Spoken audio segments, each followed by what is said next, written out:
folks. Thanks for tuning in. Welcome back to Hope for Survival YouTube. It's been a little bit since we joined here to talk, and I apologize for the long delay. But as many of you know, we had a huge disaster that has hit. And I pray that those of you who prepare are self-sustaining. That's why we do preparedness. It's to be self-reliant and self-sustained. And as many of you have witnessed or you may be experiencing, there's, for whatever reason, long delays in the system catching up to your needs, which, if you've read my first book, I discuss in there why.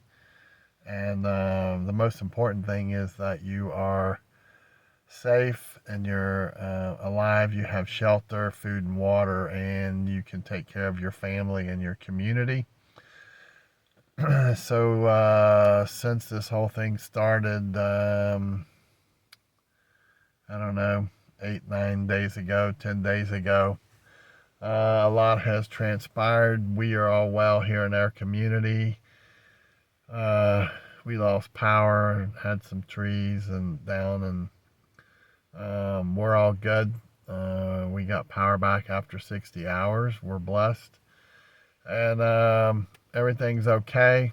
A lot of our folks are out and around in surrounding communities, working some form of disaster relief, working food kitchens and so on.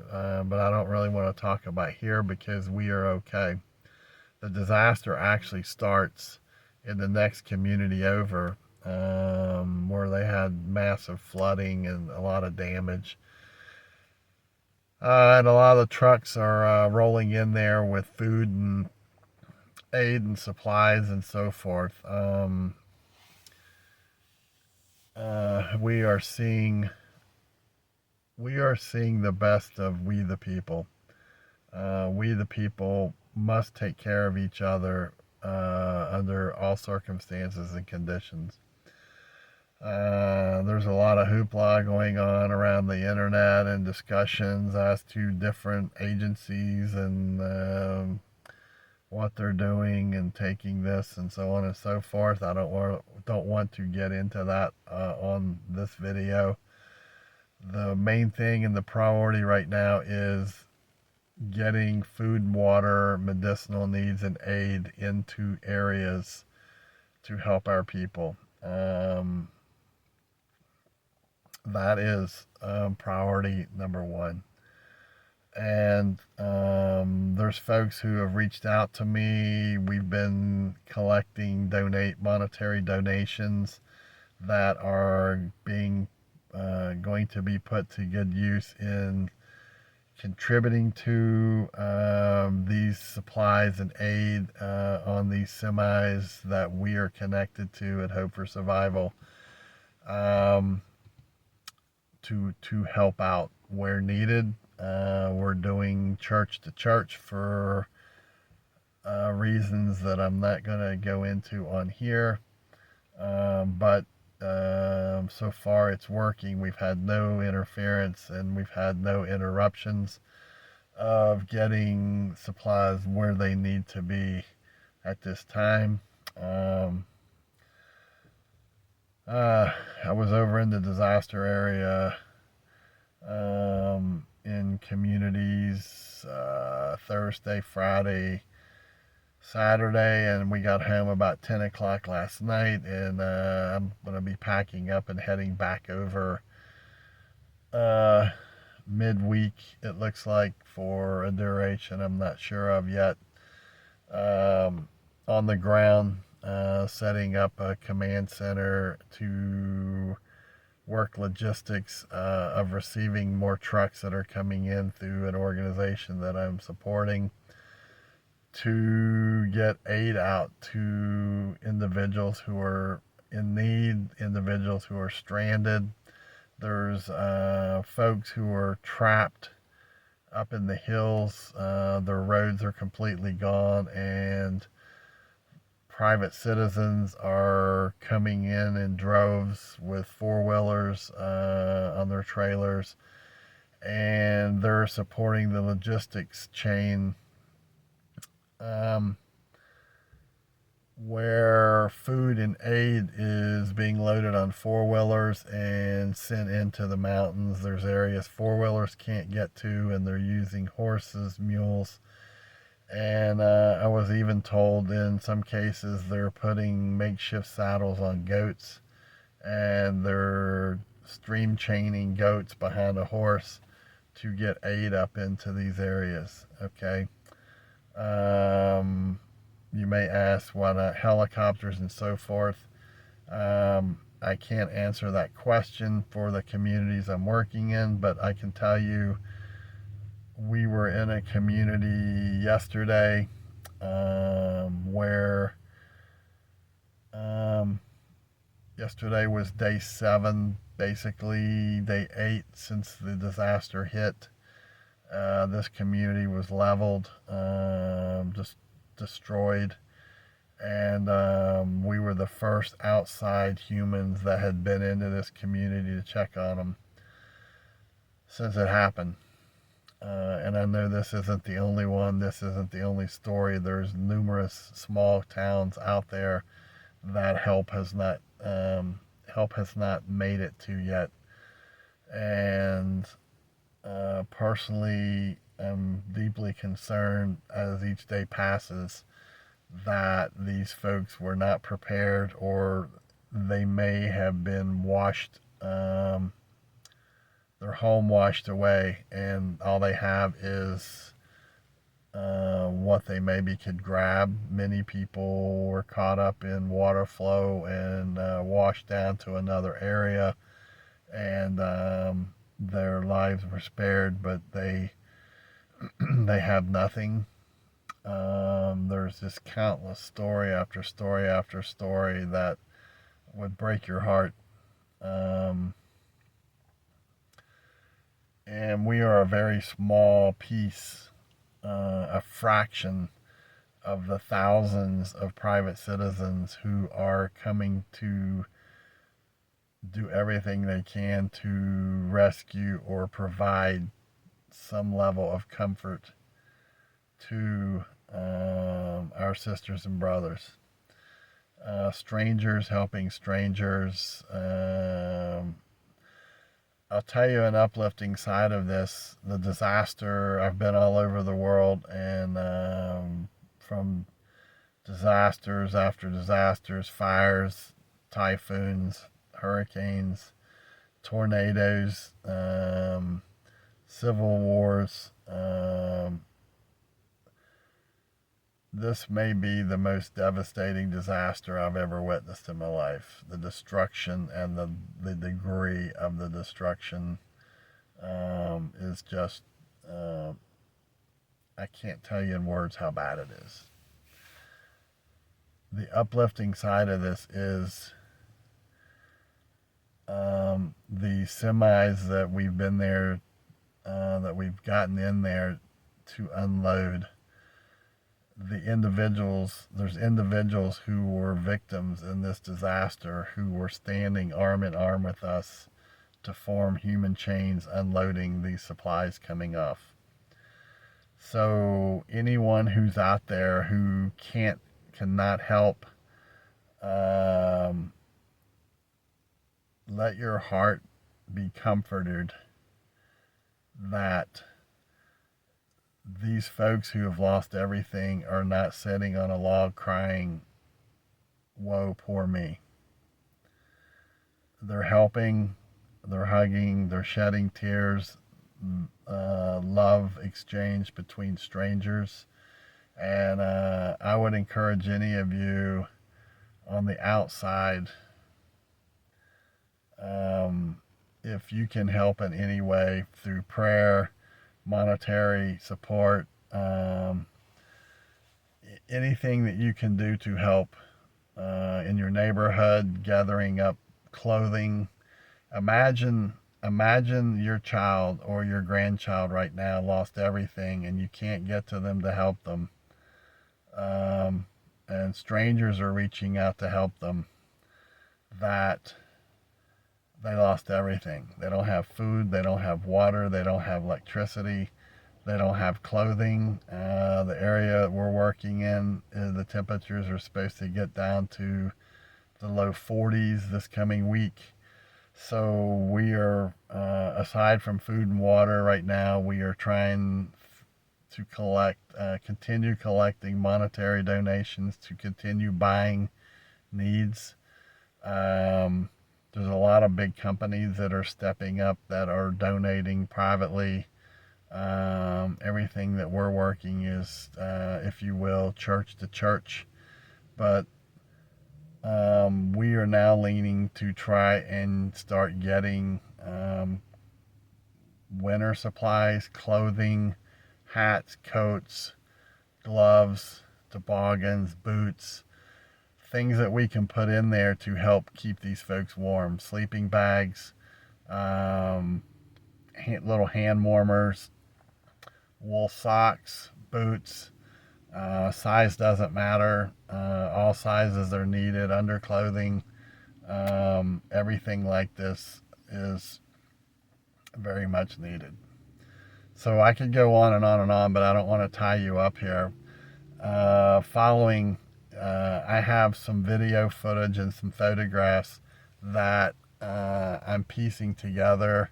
I'll try to put some story to it, to help maybe describe what you're seeing, and some of them will just be video footage. There's some video footage I'm cutting out simply because I think you get the picture already. I'll show you some of the disaster area, but I also want you to see the people coming together, working to receive this aid coming in, and working together to make things happen for people they don't know, total strangers.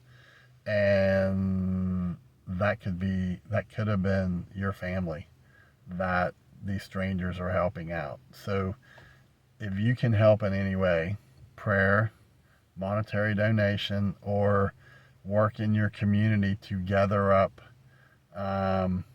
supplies here in the southeastern U.S., and somehow, some way, we will figure out a way to get these resources into these communities that are needed.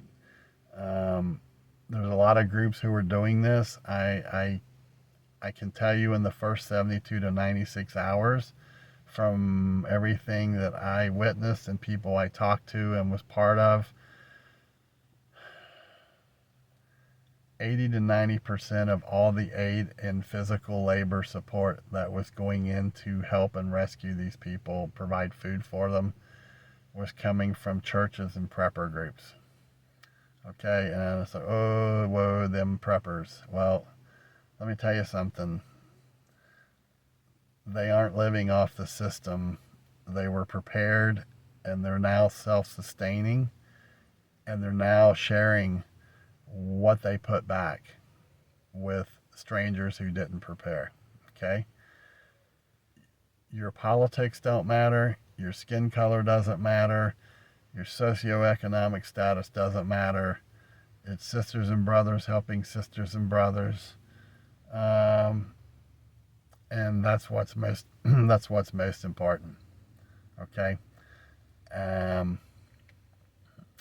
Think about that. This is what makes America great. So let's get on with it. And if you have any questions, or if you're someone who would like to contribute in some way, you can email me at preparedness101@protonmail.com, and let me know, and we'll work it. Okay? So let's get on with the video.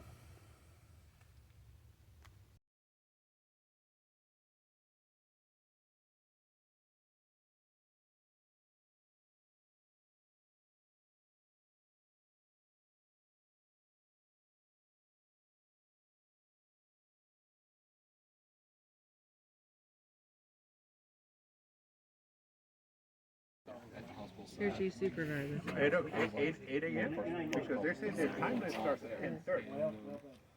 The only way I can describe it is the water was rising quicker than the air hitting in the ear. I mean, They were.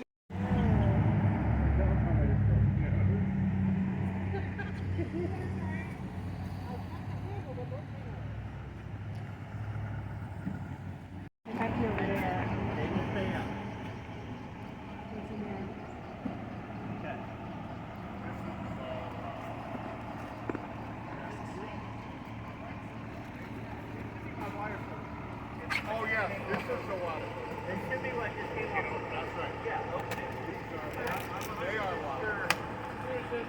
Yeah, they're my water filters. Yeah.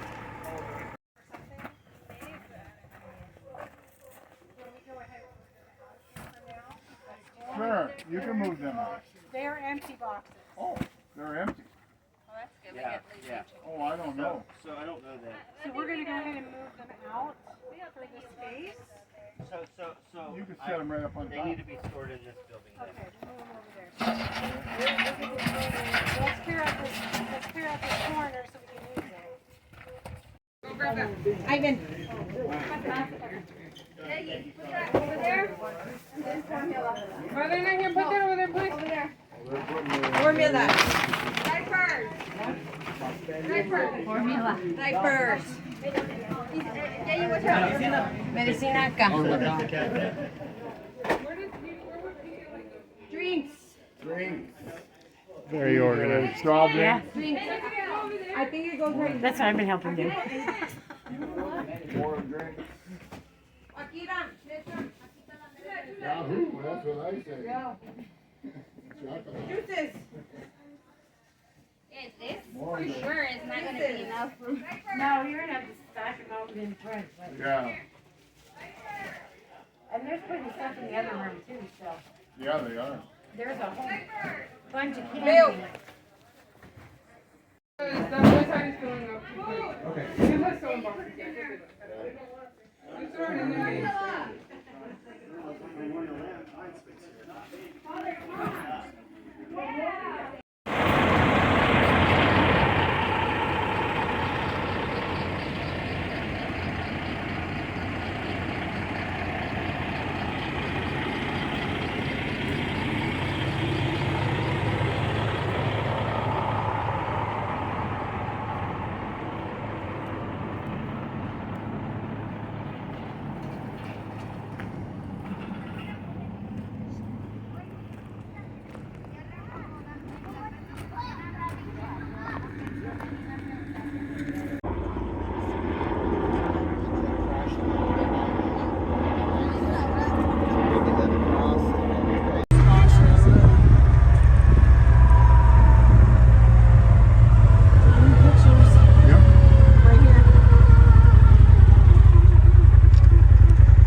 I'm the other side of Mountain City. But my daughter-in-law was raised She wouldn't be this far before I'd come out of town and get some groceries. I hadn't had no party. Yeah. I had a little generator full of the freezer, but I didn't know. I just stuck my stuff down.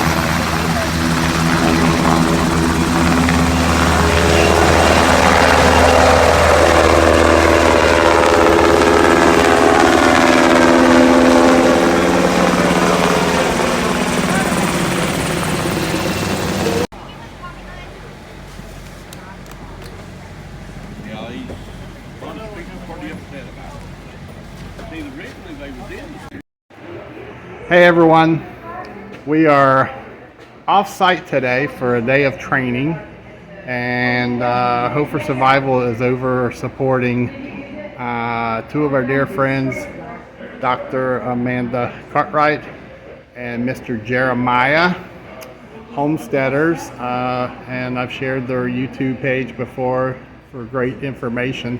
And I wanted to get a quick video of them to tell us a little bit about the event that we're doing today and why they are doing it. So, welcome. Thank you. Tell us what you're doing.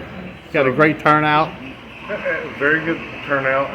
We've been blessed with donations. All the donations that we received are going to be put for portable GMRS repeater stations that we can put up throughout Carter County and potentially other Carter counties for emergency communications. Even before the hurricane, that's what this was actually going to be intended for. It's just boosted up the process. We're here in Hampton, Tennessee at Patriot Popcorn, just having a day of classes of basically meat rabbits, how to preserve medicine. Just a bunch of different classes, and this is called the SHT at the festival, and we are really having a good time meeting a lot of the community, and it's all based on neighbors helping neighbors and wanting the neighbors to learn different aspects from each other, and all these homesteading and prepping skills. You've got to have it nowadays. So. Yeah, I think the area where we are within a rock's throw in either direction out of here, there's so much disaster damage, long-term recovery, impacted families, and it's a little bit late for those who didn't prepare, but there's so many of us who are preparers who are reaching out to help, and hopefully they will catch on that it's not a sin to be prepared, and it's awesome to see all the work that everyone's doing to lend a hand to pick people up when they're down. Everyone's helping each other. That's a blessing. Yeah. You know, I wish it didn't take a disaster to see people working this well together, but it's also a blessing. It gives you hope to see communities coming, people coming together, and those that did prepare, because they're not having to worry about loved ones, are able to come and help those that are in need now. Kind of paying it forward. And it's so cool here today at your event too. We're in Eastern Tennessee. It's my first time over here, coming over to work with you. We met in Kentucky 6 months ago, right? Yep. And here we are in Hampton today in October, and there's folks coming in to attend this event who I met and crossed paths with in training in Black Mountain and in Kentucky the year before. I met you there at an event in Eastern Kentucky, and it's like they're all here, and it's like one happy family, you know. And that is so cool. You know, it's amazing about how interconnected a lot of the community is through homesteading and prepping events that we've been to. You know people that we didn't think you had any connection to, and we're finding out that no, this person knows this person has helped this person, and when you see all these people coming together as a network and what you can do when you come together, it's heartwarming. It does, as your community is called, Hope for Survival. It's a blessing. I think when people stop trying to hide behind the curtain that they prep or they're a preparer, and they realize how many people are actually preparing, and the the possibility of access to large financial support mechanisms to help your community. So much more could happen, and it could happen faster to build these networks, communication networks, and it's priceless. No matter whether it's a man-made disaster or a natural disaster, we've got to be prepared. Yeah, we must absolutely. be prepared, and having community, building community is the foundation of it. Yeah, absolutely. You get a lot more accomplished if you've got a community that's working together instead of a divided community. I mean, even if it's just working on it, building a shed, one person can build a shed. Two people can build that shed 3 times as fast as just that one person. Yeah, absolutely. Well, hey, I appreciate you all, A, doing this, and B, giving me an opportunity to come over and be a part of it with you. I know that it makes my heart happy when I get to come out and be with family. You've helped so thank many you. people. We're trying. I'm not going to take the credit for it. It comes from higher, but just having the ability to go do it's a blessing for me. So thank you, and we'll talk again soon. Thank you. All right, folks. That is Dr. Amanda and Mr. Jeremiah. And before I hit end, where can they find you on YouTube? We are on, it's called SHTF Survival Homestead Teaching Farm. Yeah, go check it out. It is one of the happiest and most uplifting YouTube channels you will find. It is encouraging to go visit this YouTube channel. All right, see you soon. Bye.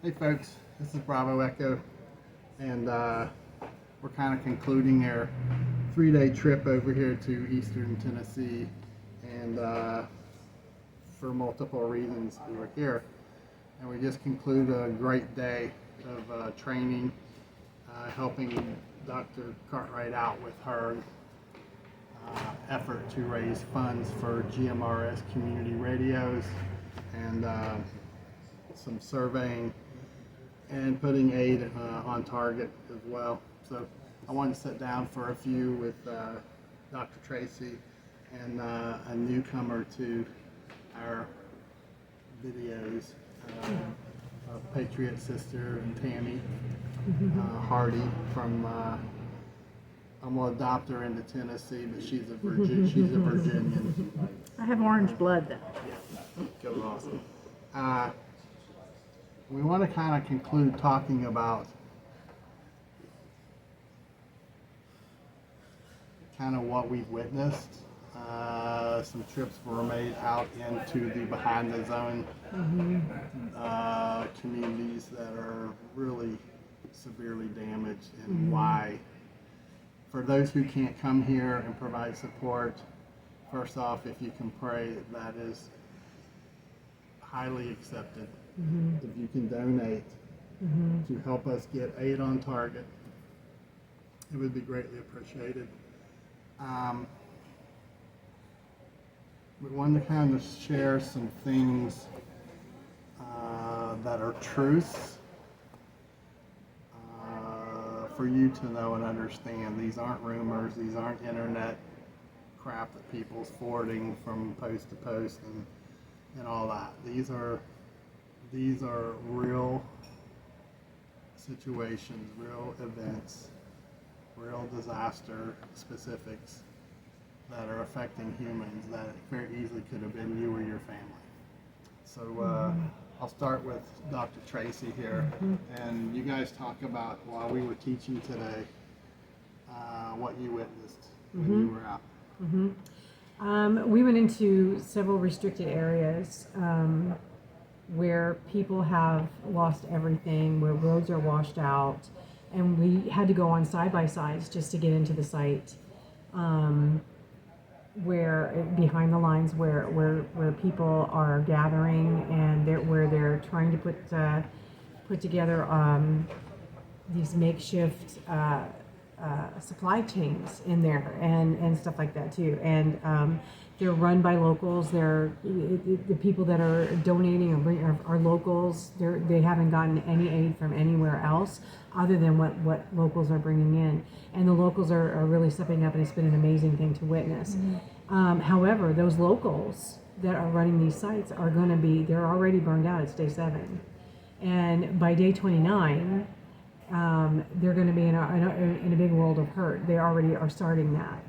I talked to a senior official that was running one of the sites today, and he said that we were the very first people from the outside who have come in to bring any type of aid or to have a discussion or to even talk to him about the community that he's in.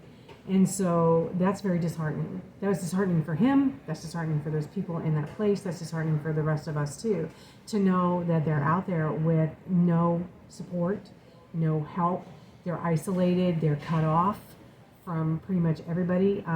There is a road in now, but you have to go, in order to get there, it's a 30-minute to 40-minute not safe trek in if you're taking a truck, or it's like a 20-minute kind of ride by side by side. Those are the only 2 ways in there right now. They are able to get some other stuff in, but the fact of the matter is that those people that are up there, they need help, and we're going to need volunteers, and we're going to need people. That's why it's really important that if you are somebody who has skills, or you're somebody that has a side by side or some equipment or an enclosed trailer or something like that, because we've now secured a storage site here, and now we're also going to be pulling from some of the other resources that are coming into Bristol at the Speedway and some other things to bring them back to that community that's been cut off. And we're watching the helicopters go up. The Blackhawks are still going up the mountain to deliver things to people. That situation may or may not resolve. We saw where they put together 2 semi-tractor trailers in the river to use as a bridge. That's how they're getting into certain places. And the locals did that, and they chained them together just so they could have access to the other side of the river and get people across. People are having to do what they have to do. There are a lot of different there's a lot of different kind of mindsets and attitudes and things like that going on too. They are not liking the government as far as the response, the lack of response that's been going on. And they're very vocal about it, but they're not dwelling on it because they're at work, they're working, they're getting the resources in and things like that too. So that's what people need to know. You need to understand that this one is really different than any other one that I have ever been to. In 23 years of working disasters, this is the first time I've seen this, and it's a very different kind of situation. But the people are standing up, stepping up, getting together. They're an active community. And that's the way it's supposed to be. That's the way it should be. That's the way it's always been. I'm not saying that there shouldn't be a government response, but I'm saying that right now there's a little bit of a resistance to because it's taken so long, and the experience for people has not been a positive one. And what we're trying to do is we're trying to move past that to, okay, we get it. We're hearing you. We're validating you. But what do you need, and how can we help you now? What do you need? And we're going to try and get it here. And the more local people and the more people that are out from local. So like, I live in Ohio. So I'm going back to Ohio, and I'm going to say, this is what we need. Can you help me get another truck? Can we get another truck down here? Get it going with the stuff that we actually need. And getting that help. We also need volunteers to come back and take over some of these shifts for some of the local people who have to go home and take care of some things. They can't be running this emergency site while they themselves have homes and jobs and other things that they have to take care of too. So we need a little bit of relief, but we need the right kind of voluntary response. So nobody shows up by themselves. We need you to come through the official channels. If you want to come in with IAOCC, we want you to go to our website and leave us a message through our website, iaocc.net. You can also volunteer with TVOAD, Tennessee Volunteers in America. Through that organization, you can do it through the federal one too, and VOAD. So you can get registered on those sites. Billy Graham's people are out here. The Samaritan's Purse, they're calling for volunteers, and you can call their number or go to one of their sites and you become the Billy Graham Samaritan's Purse volunteer. And they're doing the physical work. They're doing the mud outs. They're using chainsaws. They're digging. They're doing all that kind of physical work too, as well as looking after some spiritual care there for people, making sure that they're getting what they need that way too. So there's other organizations that you can volunteer with, but if you specifically want to work with us, please go to our website and leave us a message on our website, and we will have somebody get back in touch with you and get you in our system. But there is a lot of need. This is going to go on for a long time, and I don't want it to be 90 days later and all of this work be abandoned because we don't have enough people to continue to manage it until the need is met, and that need is not going to be met in 90 days. And so we're going to need people that we can filter in and out. So if you've got prepper experience, if you know how to cook food in a Louisiana crawfish pot, we'll take you. And there's other needs as well. So and winter's coming, and it's getting cold here, and there's a lot of stuff that we're looking for: propane and heaters and blankets and shoes and all that other kind of stuff. So please don't forget about Eastern Tennessee here. Please don't forget. Please don't forget. So it's kind of like Bear Base. Consider you're taking a town and you're relocating them to X. That's Bear Base. They need shelters. They need food. They need water. They need hygiene. They need warm clothes because the season's changing this week. They're going to need psychological support when they start understanding a lot of things that are happening and that has already happened. There's the list goes on and on and on. And we'll train you. That's the thing. If you come with us, we'll train you. The biggest thing is you need skill in heart and desire, compassion to help sisters and brothers who are in dire need. That's the rest you can overcome. You've got to have some compassion because it very easily could have been you. It still can. Is this your first time behind the line in a disaster area? Yeah, I've never. How you feel? I never envisioned myself in this situation. Never envisioned myself in this role, but it's been stressful. But at nighttime I just crash. But it's just been one of those things that I've been the one kind of networking. This is I know a lot of these people, and so I've been going to the different locations and trying to see how things are going and relaying that to people who can help. And I am very proud to be from this area, and the people, especially the schools, have done an amazing job. The teachers and the principals, they have done an amazing job calling their kids and their families, and the organization of the different communities has been just amazing and impressive, and they're doing the best that they can with no disaster training whatsoever. And it's very humbling and overwhelming, but impressive, and I'm proud. But they've not had training in this, and they're doing the best that they can, and doing very well. Side by sides and four wheelers, and people having their own equipment has been the movers and shakers, and people who are organizing the food and the water and all that stuff. But none of these, or very few of these people have flood insurance. They're not going to be covered for the recovery of it.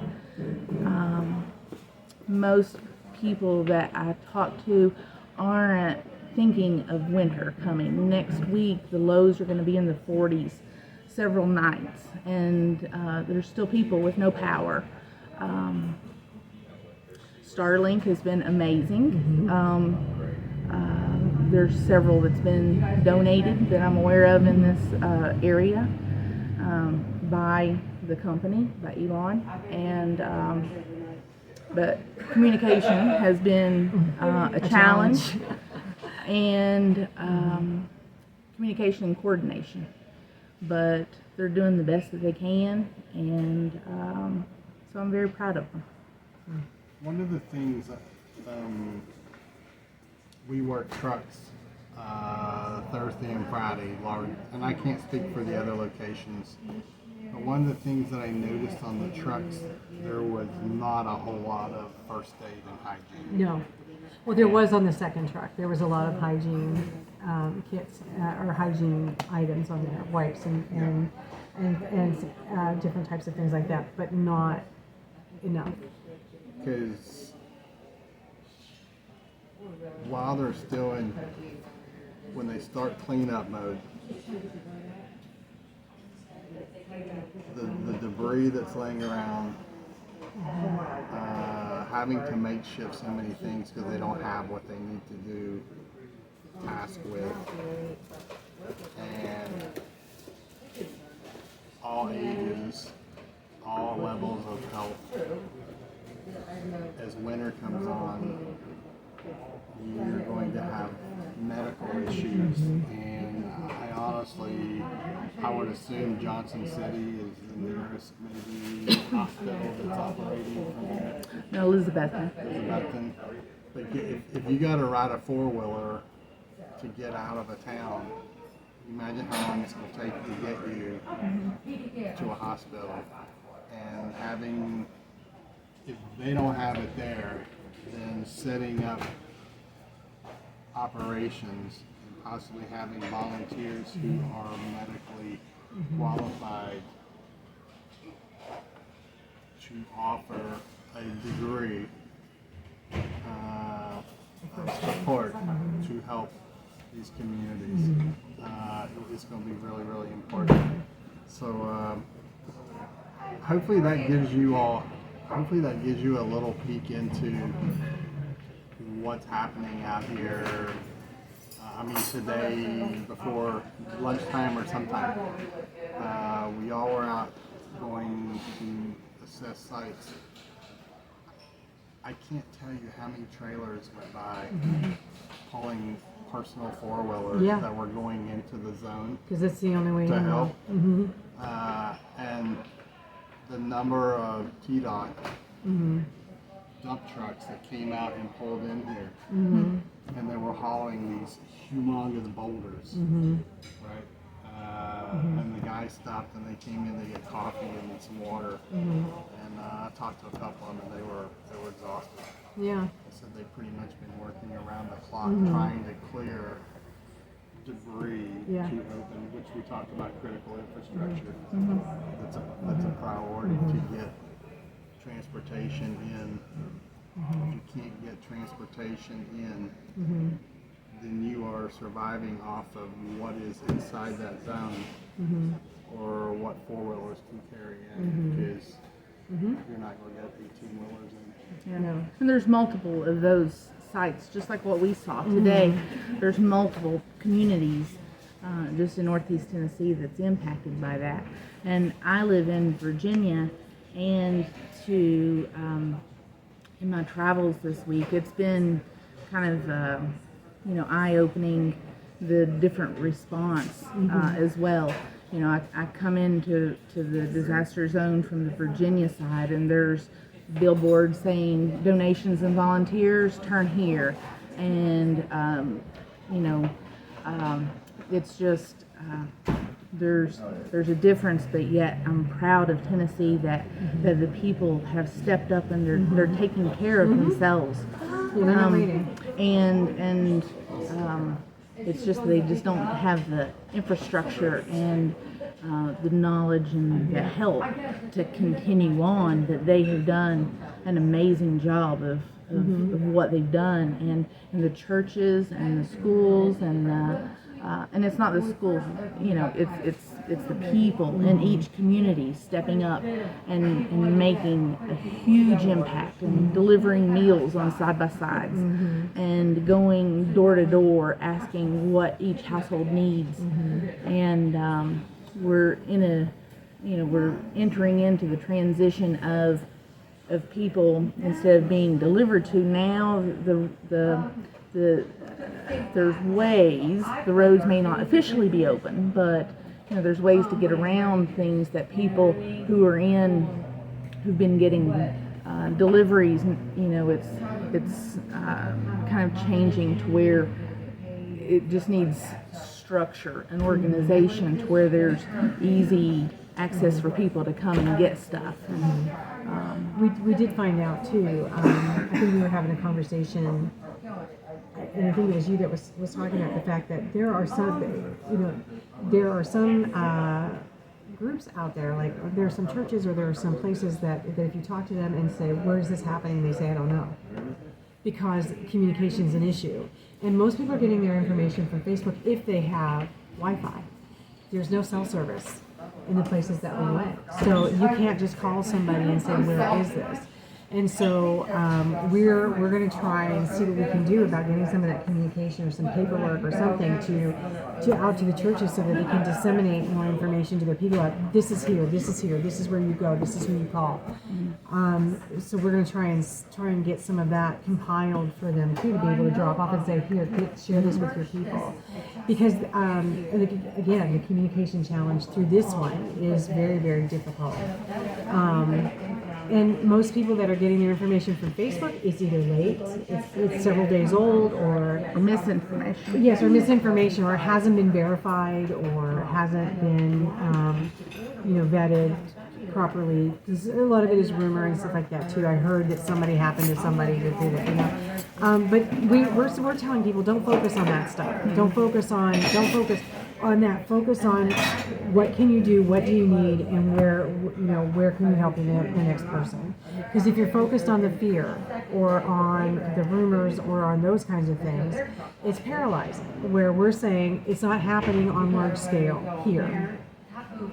The way that things are being portrayed. It may be happening somewhere else. We're not seeing that. We're seeing a community that's come together, and they're helping one another. They're looking out for one another. And so we're telling you, don't focus on the fear part of it. Don't focus on the rumor. Don't focus on, what I hear they're taking. Let's focus on where can we actually go and get the stuff so that you need to take care of your family.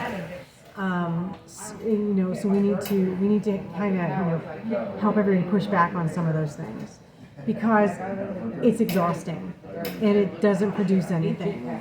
So if we're going to keep moving forward, then we keep our thoughts and our focuses on what do we need and what do we need to do, rather than that peripheral stuff.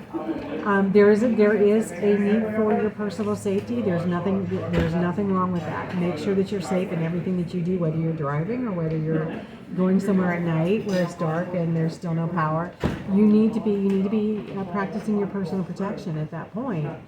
But some of those others, there's nothing you can do about the other stuff anyway.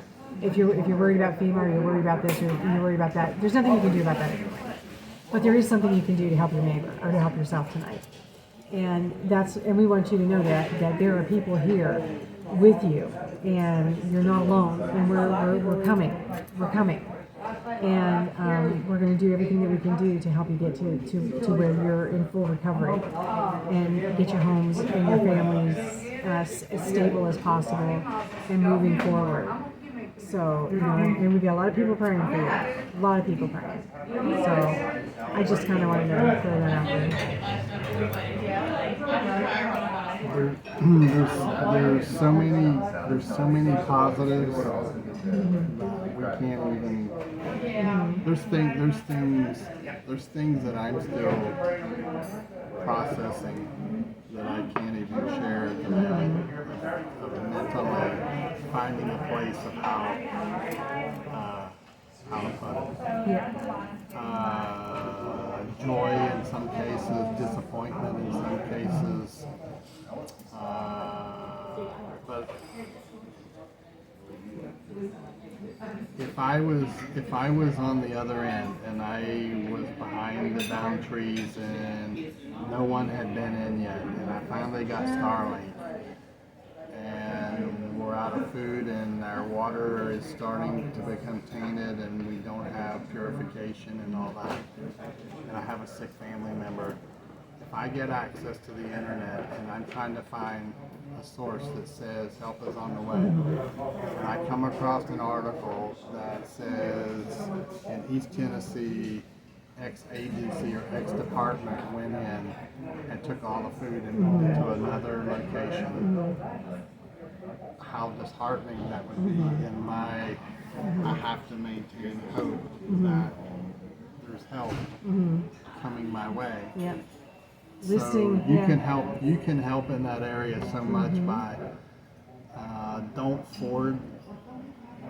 Honestly, if you were drowning in the ocean, and I had a life jacket to throw you, and I read that particular brand of life jacket wasn't safe, would you rather I throw it to you and take a chance, or let you drown? And what I'm saying to you is, I don't care. It doesn't matter what they are or they're not doing right now. Yeah, what matters is The focus is getting food on target, Yep. feeding faces, and trying to help save lives, especially as winter comes. publish the lists. Publish the lists as soon as you get them of where things actually are. And that is more, that gives people more hope. They understand, or ways to get there. Say, this road is washed out, you have to go around this way. And the local people know how to get around to this way, and so post those things. This road is washed out. This one's been repaired. Somebody put two semis together to build a bridge. You can walk across. You know what I'm saying? Things like that are important for people to know, and it gives them hope on their way out. It's kind of like the government shows up and says you can't do that, and the locals say, "Yeah, watch." Yeah, we're going to do We've it been anyway. using it for the last week to get from point A to point B. Well, that's not safe. Well, guess what? Go back to Washington. Until somebody puts another one in, puts a bridge in, we're using it. That's what they're doing. So, and they're solving problems. Yep. The people here are solving problems. So we just wanted to kind of give you a message from over here, for those who tune in. Most of you know one or more of us, and we're going to tell you the truth. We have no one to cover for or anything like that. So we'll keep doing so the best that we can going forward. Just keep praying, donate if you can, if you will. I promise you it is going to good use. All right, and you just never know. When disasters hit, there's not politics involved, there's not race involved, there's no socioeconomic involved. These are brothers and sisters that are red, white, and blue, that just want someone to care to come to their aid. So we'll be back at some point to give you more information, but thanks, sister. Yes. Sister. We're going to do our best, and you can be part of it. So This is what you've been preparing for. Yeah, this is This it. is it. This is it. It's just not your house; it's someone else's, right? So if you got a nice dry house and a nice warm bed tonight, enjoy it, because there's a lot of folks who currently do not. So until next time, be blessed. Don't forget to give thanks. Bravo Echo out.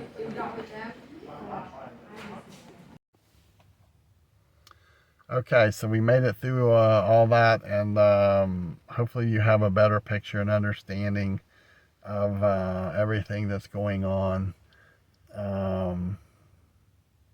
Hopefully at some point, if you are the praying type, or even if you're not the praying type,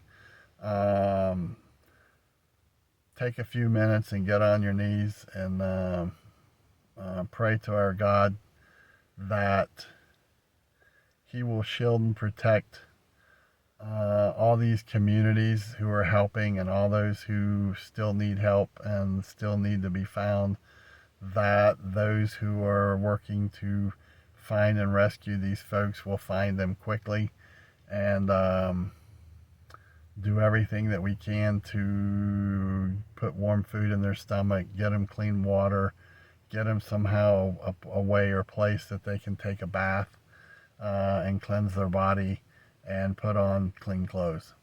Okay? And your prayers are deeply appreciated. And again, if you want to be a part, we need monetary support, we need resources, and this coming into the week, we're going to be needing folks who can come to the areas where we are, or any of the areas. Support your community. If you're in a disaster area, support your community, work a food line, donate, do labor, go cut down trees, whatever you have to do to come together to help get your community back on its feet again. Okay? And I can tell you, you will be touched for the rest of your life. All right? I just can't explain it, but you will be moved and you will see things from a different perspective, I promise. Okay?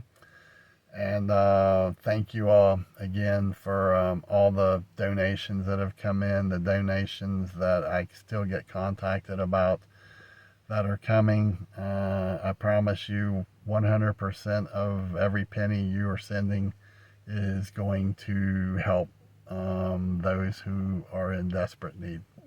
All right? So again, thank you all for everything. Thanks for any organization you're supporting monetarily, resource-wise, physically.